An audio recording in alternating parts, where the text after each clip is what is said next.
नमस्कार विद्यार्थियों।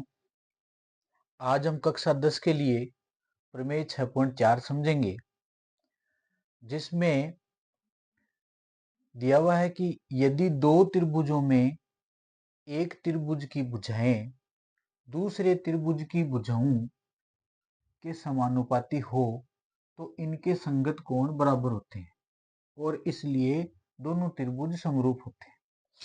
ये समरूपता की साइड साइड कसौटी कहलाएगी। समरूपता की साइड साइड साइड कसौटी कहलाएगी, जिसको कि हम इस रूप में समझते हैं। हम यहाँ पुनः देखते हैं, यदि दो त्रिभुजों में मान लीजिए कि एक त्रिभुज ABC है और दूसरा त्रिभुज DEF है।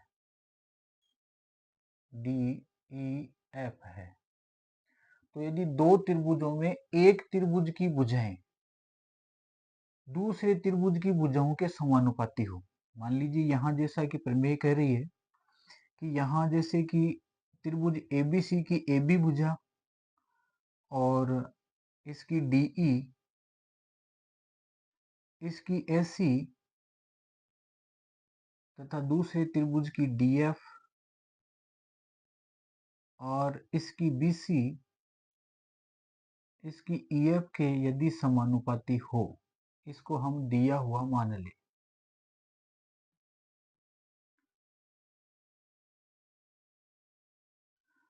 एक त्रिभुज की भुजाएं दूसरे त्रिभुज की भुजाओं के समानुपाती हो, मान लीजिए समानुपाती हो, तो इनके संगत कोण बराबर होते हैं। तो हमें सिद्ध करना होगा कि इनके संगत कोण अर्थात इसका कोण A इसके कोण D के बराबर तथा इसका कोण B इसके कोण E के बराबर तथा इसका कोण C इसके कोण F के बराबर होते हैं, ऐसा हमें इसमें सिद्ध करना है। तो सबसे पहले हम यह देखते हैं कि यहाँ त्रिभुज ABC में AB भुजा के बराबर यहाँ पर इस DEF में से एक बिंदु काट लेते हैं। जैसे कि यहाँ पर एक बिंदु ले लेते हैं और उसे नाम दे देते हैं हम P, यानी हमने AB के बराबर PD ले लिया तथा AC के बराबर एक दूसरा बिंदु ले लेते हैं हम यहाँ पर Q, अर्थात हमने यहाँ AB के बराबर एक रेखाखंड PD ले लिया तथा AC के बराबर एक रेखाखंड DQ ले लिया। यह हमने रचना से प्राप्त कर लिया।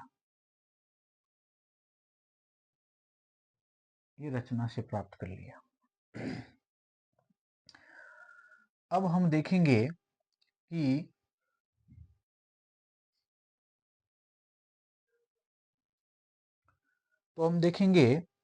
कि यहाँ इसमें जैसे ये AB बटा DE लिखा हुआ है, यहाँ AB बटा DE है और AB के बराबर हमने PD ले लिया है, तो AB की जगह हम PD लिख सकते हैं। तो हमने लिखा यहाँ पर PD बटा DE। इसी प्रकार यहाँ AC है, उस AC की जगह हम DQ लिख सकते हैं। हमने लिखा DQ बटा DF। ये जो दिया हुआ उसमें से ही हमने AB की जगह PD लिख दिया तथा AC की जगह DQ लिख दिया, क्योंकि ये रचना से हमने बराबर कर लिया है। अब हम देखेंगे यहाँ इस त्रिभुज में, त्रिभुज PDEF में, कि यहाँ PD बट्टा DE तथा DQ बट्टा DF है। यहाँ इसका हम व्युत्क्रम ले लें यदि, या इसको हम लिख दें यहाँ कि DE बट्टा PD और यहाँ लिख दें हम DF बट्टा DQ। और यदि इन दोनों में से यदि एक एक घटाते हैं, यहाँ हम DE बट्टा PD में से यदि एक घटाएं और DF बट्टा DQ इसमें से यदि एक घटाएं तो हमें प्राप्त होगा, यहाँ हम देखेंगे कि यहाँ DE बट्टा PD माइनस 1/1 करें तो हमें प्राप्त होगा यहाँ PD इनका LCM हो जाएगा।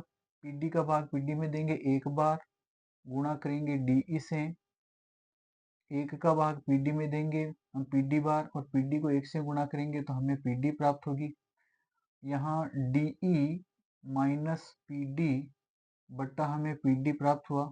हम देखेंगे कि DE में से PD घटाएं, यहाँ पूरी DE में से PD घटाएं तो हमें PE प्राप्त होगा। तो यहाँ हम लिख सकते हैं 1 घटाने के बाद हमें प्राप्त हुआ PE बट्टा PD, और इसी प्रकार यहाँ भी हल करेंगे तो यहाँ DQ में से DF में से DQ घटाएंगे तो हमें प्राप्त होगा यहाँ QF। यहाँ भी हमें QF प्राप्त होगा, QF बटा DQ। अब इसका यदि हम पुनः व्युत्क्रम करें तो हम इसको लिख सकते हैं PD बट्टा PE, और इसे लिख सकते हैं DQ बट्टा QF। यहाँ त्रिभुज DEF में PD बट्टा PE और DQ बट्टा QF हमें प्राप्त हुआ है, तो हम लिख सकते हैं कि यहाँ ये PQ जो है वो EF के समांतर है। यहाँ PQ समांतर हो जाएगी EF के। ये समांतर इसलिए हो जाएगी, ये थेल्स प्रमेय के विलोम से हो जाएगी। ये थेल्स प्रमेय के विलोम से। थेल्स प्रमेय का विलोम ये कहता है कि किसी त्रिभुज की दो भुजाओं को प्रतिच्छेद करता हुआ एक रेखाखंड खींचा जाए, और यदि वे दोनों भुजाएं बराबर अनुपात में बटती है तो वह रेखाखंड तीसरी भुजा के समानुपाती होता है, समांतर होता है। इसलिए थेल्स प्रमेय के विलोम से यहाँ PQ और EF जो है समांतर हो जाएगी। अब हम देखेंगे कि यहाँ त्रिभुज DPQ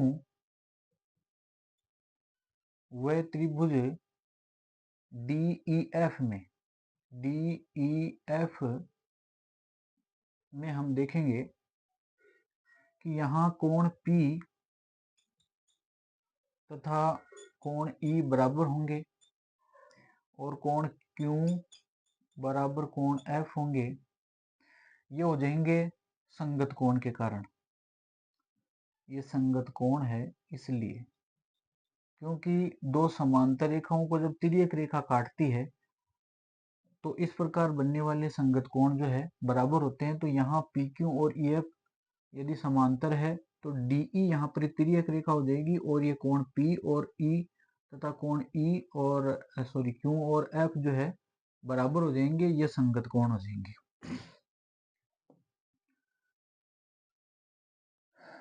तो इन दोनों त्रिभुजों में दो दो कोण जो है बराबर मिल गए, तो हम कह सकते हैं कि यहाँ ये बराबर है, तो यहाँ त्रिभुज DPQ समरूप हो जाएगा त्रिभुज DEF के, और ये समरूप हो जाएगा एंगल सर्वांग समता कसौटी से, जो कि हमने प्रमेय 6.3 में समझी थी कि यदि दो त्रिभुजों के दो संगत कोण बराबर होते हैं तो वे दोनों त्रिभुज समरूप हो जाते हैं।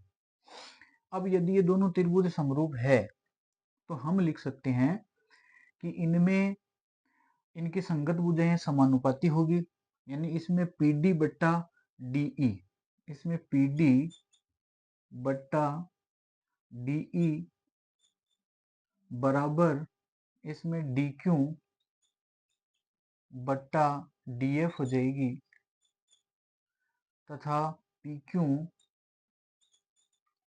बट्टा EF हो जाएगी। ये तीनों भुजाएं इसके समानुपाती हो जाएगी, क्योंकि दोनों त्रिभुज समरूप है तो इनकी संगत भुजाएं समानुपाती होगी। अब हम देखेंगे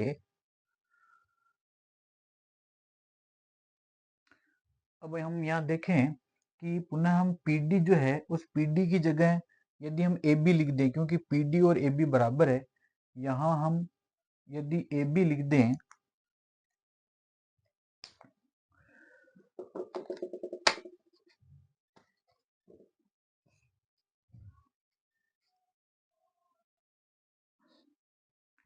या PD की जगह यदि हम AB लिख दें बटा DE तथा यहाँ DQ की जगह हम AC लिख दें, क्योंकि AC और DQ यहाँ पर बराबर है, यहाँ AC बटा DF लिख दें।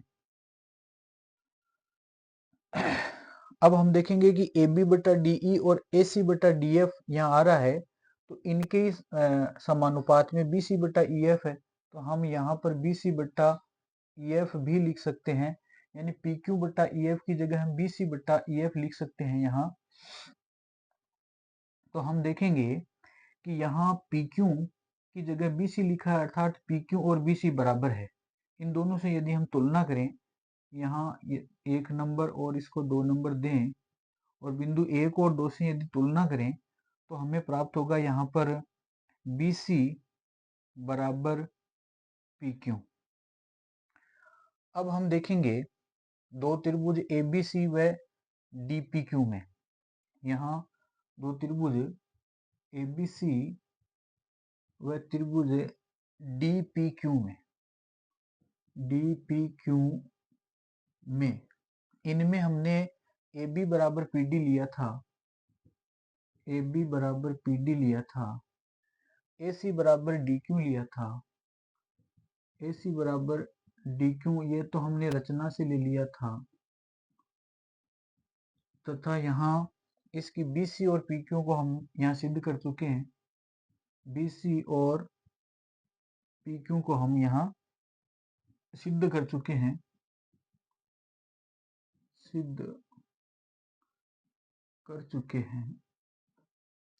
तो हम कह सकते हैं कि इन दोनों त्रिभुजों में तीनों भुजाएं बराबर है, इसलिए त्रिभुज ABC सर्वांग सम हो जाएगा त्रिभुज DPQ के, और ये सर्वांग सम हो जाएगा साइड नियम से।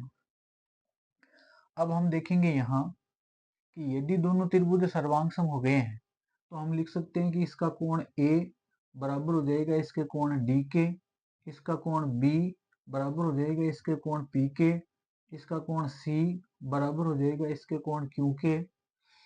अब हमने ये भी देखा था कि यहाँ इसका कोण जो है P कोण है, इसके सामने हम लिख सकते हैं कि P और E दोनों बराबर है, तो यहाँ हम E भी लिख सकते हैं तथा Q के सामने हम F भी लिख सकते हैं, क्योंकि ये संगत कोण है इसलिए P और E बराबर होंगे।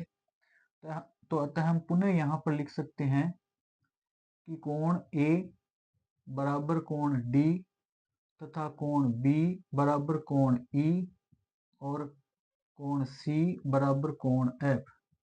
तो त्रिभुज ABC व DEF में, ABC और DEF में त्रिभुज ABC व त्रिभुज DEF में ये कोण हमें बराबर मिल रहे हैं, A बराबर D, B बराबर E तथा कोण C बराबर कोण F। इसलिए हम कह सकते हैं कि यदि दो त्रिभुजों में एक त्रिभुज की भुजाएं दूसरी त्रिभुज की भुजाओं के समानुपाती हो तो इनके संगत कोण भी बराबर होते हैं, और इस समरूपता कसौटी को हम यहाँ साइड समरूपता कसौटी के नाम से जानेंगे। यह है प्रमेय 6.4 हमने देखी। धन्यवाद।